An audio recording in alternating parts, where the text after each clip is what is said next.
What's the deal with Ouija boards? Are they safe? Are they dangerous? Do they bring in bad energies? We're going to talk about this today on Third Eyesight. My name is Juan Francisco, and I'm a psychic medium and tarot card reader.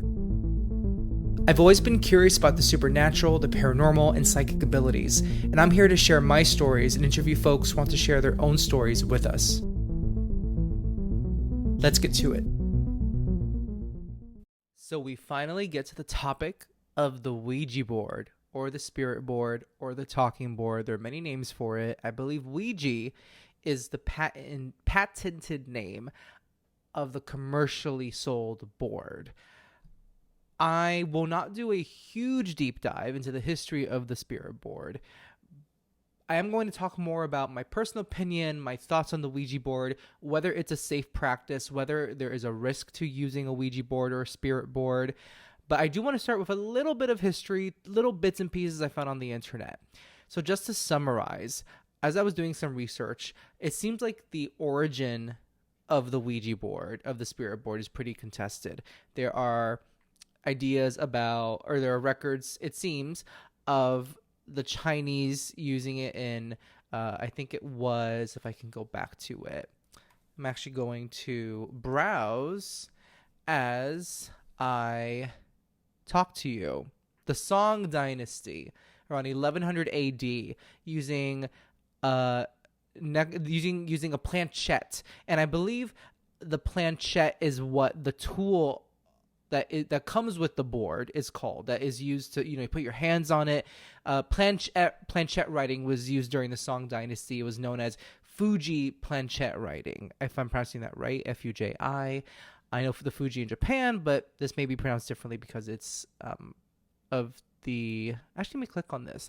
Yeah, it says Fuji, if I'm pronouncing it right, is a Chinese automatic writing method using a suspended sieve or tray called a planchette to guide a stick writing Chinese characters, either in sand or the ashes of incense. Interesting. And there's some other records of, in even more recent history, the Ouija board being invented by someone in Chestertown, Maryland. And it's funny because my parents live in Delaware, and we have done a day trip or a little trip to Chestertown, Maryland once or twice. And I fell in love with this little town. I just thought it was so beautiful and charming. I never knew that there is this idea that the inventor of the Ouija board might have come from Chestertown or might have invented it in Chestertown. Didn't know that. What a coincidence. There are some other theories about, I was looking at Smithsonian Magazine's article from 2013 by Linda Rodriguez McRobbie, I may be mispronouncing that. And it says here that it seems like the spiritualist movement in America in the 19th century might have fostered or created the environment for a spirit board to be invented. But it seemed like it had, especially been with the celebrity of the Fox sisters in upstate New York. I think I've mentioned them before. Actually, one of their sisters is buried in the cemetery that I did the episode from in October 2023. And yeah, so it just seems like the origin of the spirit board, like I said before, is contested.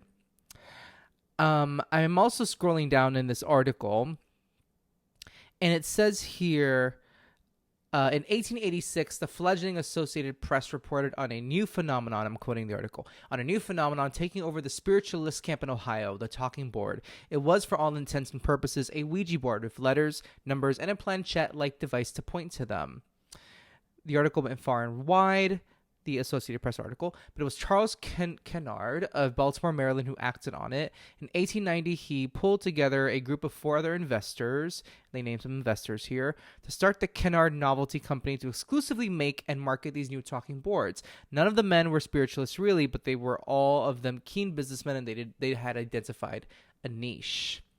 So it seemed like people were aware, many people were aware that the spiritualist movement was picking up. Either they were participating in it, or according to this article, there are people who wanted to take advantage of that, and thus came the Ouija board.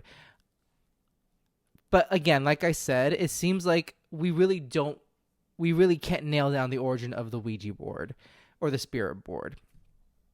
But also, like I said, I am not going to do a deeper dive into history. These are just factoids that I found on the internet, Smithsonian Magazine, something from Wikipedia, which we can take with a grain of salt, and also some information I found on other history-focused websites.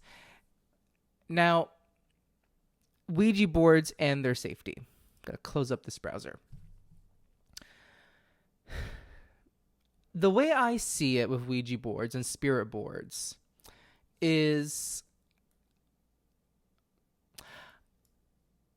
tarot cards are a tool that I used to think were very unsafe, that I thought were a gateway to evil. And there are many people out there who believe that reading cards is demonic. It's evil. It brings in bad energy.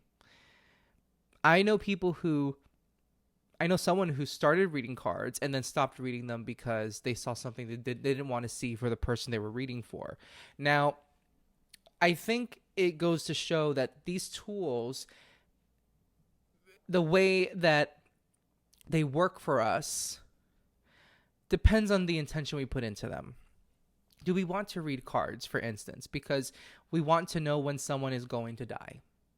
Is that something we really need to know? And what is behind the intention of that? There's most likely fear. Are we using the cards to learn more about ourselves? So with spirit boards and Ouija boards, I've come to understand that it really depends on how you use them. Now, I personally... Oh, you heard a ding. Sorry if you heard a ding, but dings may happen. And I thought I put my computer on silent, y'all, but nope. The ding still happened. Anyways. I personally, with Ouija boards and spirit boards, I don't think I'm ready to use them. When I was a kid, a neighborhood friend, buddy, kid in the neighborhood had a Ouija board and brought it over to my driveway to play with the other kids, and we played with it, and the planchette moved, but I believe they were moving it. That was just my opinion. That's just my opinion. I don't think it really moved. But I remember my mother, when I told her I had played with a Ouija board outside, she's like, don't do that again. So I immediately figured, okay, this is not a good thing to do. So I grew up with this perception that Ouija boards are very dangerous. And I have a relative who had told me a story about playing with the Ouija board as a teenager or young adult, and things happening. He didn't go into detail, but things happening in the friend's house where they had played the Ouija board after they played it, or after they used it. So I grew up with this idea that this is not a good thing to do. It invites bad energy. And because intention matters so much, because there are people who will use a Ouija board to communicate with the deceased in a way that is open and loving and protective. Because I already come with this perception of Ouija boards and spirit boards being negative, I don't want to risk at this point in my life with that preconception. I don't want to risk having a negative experience, because if I'm coming in to a session with the spirit board thinking, well, this is not really supposed to be great, or I learned it wasn't supposed to be great, but I'm going to do it. I'm already coming with a very mixed intention, and my fear, there's an element of fear that I'm coming into the session with. And is that really going to help me in the session with the spirit board? Am I going to have a negative experience because that's what I expect to get from it? And I kind of think about, going back to what I said about, I think another case for the Ouija board, spirit board not being intrinsically evil or bad. Mediumship is something I do. Surprise. And I've met people who have told me that, mediumship, doing this, it disrupts the dead. You don't want to bother them. Why would you want to bother them? Or I'd rather have them rest. And some people don't agree with the idea that, I'm channeling people's loved ones and the loved ones are coming forth willingly to want to share healing and loving messages. Some people see it as me disrupting their rest on the other side. And it makes me think, if there are people who think that mediumship is that it's not a good thing to do, or that it's a negative thing to do, but I'm here doing it as a service of love and a service of healing, what if my preconception about the Ouija board being evil is wrong? I used to think that psychic work was bad in late high school, early college years. And here I am doing it. So who's to say that I won't change my mind about Ouija boards, or that I won't be more open to using a spirit board one day? I can't imagine myself doing it because I still have this fear. But I know a few people who have used spirit boards and have had incredible sessions with them because they went in with the right intention, and they went in not to play a game. And that's the thing. The fact that the Ouija board has been sold in toy stores, it's just like, I don't know. It's just, that doesn't sit right with me, because I've said this before on Instagram, and I think I've said it on this podcast before when talking about spirit boards and Ouija boards. To gamify connection with the spirit world, to make it a game, is just, what are you then inviting? What energy are you inviting? What kind of energy are you bringing into the space by approaching this work or this activity as a game? Imagine if we are sitting in a seance and I say, okay, we're going to get some ghosts tonight. Hey, if there's any ghosts here, why don't you tap on the door? Come on, tap on the door. Oh, you're scared. Yeah, I'm so scared. Why don't you tap on the door? Or, hey, if there's really a ghost here, show yourself. Come on, mofo. Like, I'm just thinking, what do these ghost shows on TV? Some of these folks curse at the ghosts. Like I've said before in this podcast too, if you're going to curse at me and I'm a ghost in my house, I'm going to curse you back. I'm going to do something to scare you if you're going to curse at me. So imagine if you're approaching connecting with the other side as like a game, as a joke, or like, oh, come on, ghost. Oh, if you're real, you'll tap the table or tip the table over. Now that versus, if there's anybody here who wants to connect with us, we would love to connect with you. We come with respect. We are here for the sake of healing and connecting with the other side and learning more about the other side. And we respect your space. Thank you for having us as guests in your home. What a difference, right? Now, if you invited me into your home and the first thing I said to you was, or the first thing I did to you was like, poke. Hey, are you there? Yeah. Can you tap my shoulder? Versus, thank you for having me in your home. This is lovely, and I'm excited to talk. I know that sounds really weird because we would not say that exactly to a ghost or to spirits in a house, but I think you get the gist of what I'm saying. We have to approach this work of connecting with the other side with a lot of respect. When I've gone on paranormal investigations, I used to go on them to just be spooked, and I would get a little spooked. But now I go on them with a spirit of learning. With the spirit, no pun intended, of wonder. Of what I hope that something cool and amazing happens tonight. Am I scared? Yeah, I'm a little scared. But I know that my drive to learn and to experience something wonderful that's going to make me feel like there's something bigger than myself, that is bigger than any fear I have. And there have been times when I've gone into an investigation with that attitude, and I then got spooked and scared and slept with the lights on. This happened in Gettysburg. You'll hear it on my Gettysburg episode that I released maybe a year or 2 years ago. It's been a long time, wow, since I released that episode. So I think the intention matters so much. And as I was going to say, that when I've gone on these paranormal investigations, there are people in those investigations, like after I started my mediumship journey and I've grown in that respect. I remember when I went to Savannah, Georgia. This was in 2022. And I did an episode on that too.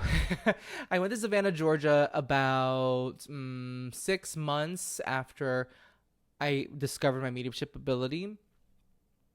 And I remember going into the investigations at I think it's called the Sorrel Weed House and the Savannah Theater, with a lot of respect and wanting to learn. And it was spooky. These places are spooky because of the way they light them for the investigations, the ghost tours. Savannah has a very spooky vibe to it, which is why I love it. And so I went into those situations, those investigations, with a lot of respect and wanting to learn. And the other folks, at least at the Sorrel Weed House, because that is, I think, the most popular spot for ghost tours in the city. There were other people there with me that were so scared and so frightened, or didn't know how to talk with the other side. And I wish that the investigators leading the tour could have given more guidance on that. I think they did. They did a very good job. But I think it's important to remember these are usually on these ghost tours, investigations, these are average Joe kind of folks who have never done this before or rarely do it. And so they don't know what to do. And I was in a breakout group with, I think, a family of 4 or 3. And I was kind of the one saying all the things, like if there's somebody here. And they tried too, but they were nervous. They didn't know what to do. And there's nothing wrong with that. But I can only imagine there was this one teenage boy in the group, and he was so scared. I felt so bad for him. Like, he was very, very scared. And if you're in that state of mind, your mind can also play tricks on you. You may interpret something that happens around you as something that's threatening, when really it's just a ghost saying hi. It's a spirit saying hi. I joke sometimes, in these ghost shows, they're like, can you tap twice if you're here with us? And then something taps twice, and they're like, oh my God, oh, ha, ha. Now, it's one thing to be surprised and shocked because you're excited. I would be excited. I would be spooked, yes, but I would be excited. But they, it's all for TV. They act like they're scared out of their wits. Like, bro, you asked the ghost to tap twice, and the ghost did it. You could say thank you. And some ghost shows, they will say thank you. And on investigations too, in person, there will be investigators that will say thank you. And that's the right thing to do. These spirits are not our circus animals. They're not our monkeys. They're not just there to do everything we want them to do. They shouldn't. They're doing it because we've asked them.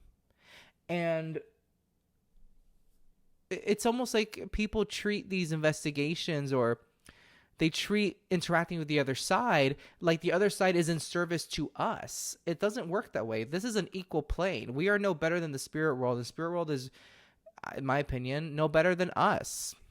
Is it a more perfect place? Yes, absolutely. Is it a more blissful, more peaceful place? Yes. But what I mean to say is, I do believe that when we pass, for the most part, we become a better version of ourselves than we were in the physical world. I think there are some exceptions because there's free will choice in the spirit world as there is in the physical world. That's my belief. With that said, the spirit world recognizes that we are also spirits, just in a different manifestation. We are physically manifesting. So we are at a lower vibration, but we are still spirit. So spirit recognizes spirit. And for us to see spirit as being in service to us, just to tap or knock on a door and just like play it off as like a game, that doesn't sit right with me. So with Ouija boards and spirit boards, I think if you're going to use them, do your research, make sure you go in with good intention, and don't make it like a game. Don't treat spirit like they're there to, at your beckoning call, that they're there to do whatever it is that you want them to do, and that's it. That's not how it works. That's not very fair. It's not very respectful. I think also something that's interesting about Ouija boards is I'm sure the Ouija board has made believers out of a lot of people. Maybe not out of other people, but I'm sure there are people who've had interesting experiences with Ouija boards. And and they became believers overnight. But then it's like, well, if your first experience with spirit comes from a spirit board and it was a scary experience because you went into it looking for something scary, that's not a very good impression of the spirit world. So I go back to the whatever tool we use. Look, I'm looking at some dowsing rods I have on my altar here. I don't ever use them. I've used them once or twice, and they don't really work with me for some reason. Maybe a little bit. I'll bring them over. Wait a second. And hey, mirror. For those watching me on video, the mirror behind me, these are dowsing rods. I'm showing them on video. But for those of you who are not watching on video, the dowsing rods are an L shape, and there is a reed. Well, imagine the smallest part of the L, right? And instead of holding with my bare hands the smaller part of the L shape, there are reeds that cover the small part of the L. So my hand is not in contact with the L-shaped dowsing rod. It is touching the reed, and the dowsing rod spins within that reed, and I can tell it, open for yes, close for no. So let's try this. I come in peace and with all respect, and I do this for the experience of learning and of experiencing spirit, experiencing my intuition in the white light.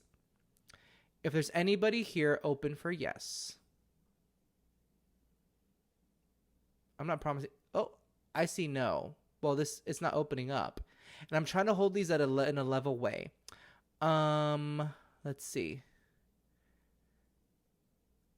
If my name is Juan, open for yes. These might not work. I told you they don't work with me. They don't work for me. They don't. So I'm going to put them away. But when I was in Fort Delaware, in Delaware, and I did an episode on this, I think, too. I do an episode on every freaking thing, y'all. We use dowsing rods. I use them. My brother used them. Let me tell you, those things worked at Fort Delaware. So I think here, maybe the energy is just super clear or super neutral where I am right now. And maybe nothing wants to talk with me, and that's okay. But going back to what I was about to say, I don't use these. But whether people use dowsing rods, people may use tarot cards to connect with the other side. People just use their own body like I do, meet with mediumship to connect with the other side. I think everyone will have an opinion on what's evil, what's good. And I think at the end of the day, it comes down to how do you want to communicate with the other side? And are you doing it with a healthy intention and with respect? Or are you doing it just for personal gain? Are you doing it just to make a game out of it? Are you doing it just to get scared? Because if you're looking to just get scared, you might just get scared. And then who wants to live like that, right? So if you're going to chase fear, you're just going to experience fear. I'm curious what y'all think of Ouija board, spirit boards. I want to hear if you have a Ouija board or spirit board story to share with me that I can read on one of the next episodes of the podcast. I want you to send it to me. I want to read it. I want to read your email. I want to read your DM. And I don't care how scary it is or not scary it is. I would love to hear both versions. I don't mind hearing a scary story from a Ouija board or spirit board. And I also would love to hear about a really positive experience you had with the Ouija spirit board. I want to hear it. Because I think it's important to not just highlight the scary. I'm thinking about this recent movie that came out called Tarot. It's a horror movie about these group of I didn't see it. It looks ridiculous to me. But about a group of teenage friends or college friends, I don't know, who find, one of them finds an old tarot deck in their basement and they want to use it, but they say, oh, you shouldn't use someone else's deck. It's bad luck. They use the deck, and the characters of the major arcana tarot deck come to life as evil creatures, like the hermit, the fool. Like these come to life as evil, scary beings. In another movie, Talk to Me, the A24 movie, I did an episode on this one too. I'm going to annoy the hell out of y'all. I did an episode on this one too. Episode on everything. the story of the hand that they used to connect with the other side, they said that the myth, the urban legend was that this hand once belonged to a medium. Silly. It's silly. It's Hollywood. It's movies. It's for dramatic effect. It's all just, doesn't help. It doesn't help our profession, let me tell you. It may bring people to be interested in what we do, but it really depicts a very scary light on this profession. But yeah, anyways, give me your Ouija board, spirit board stories. I'm really curious about them.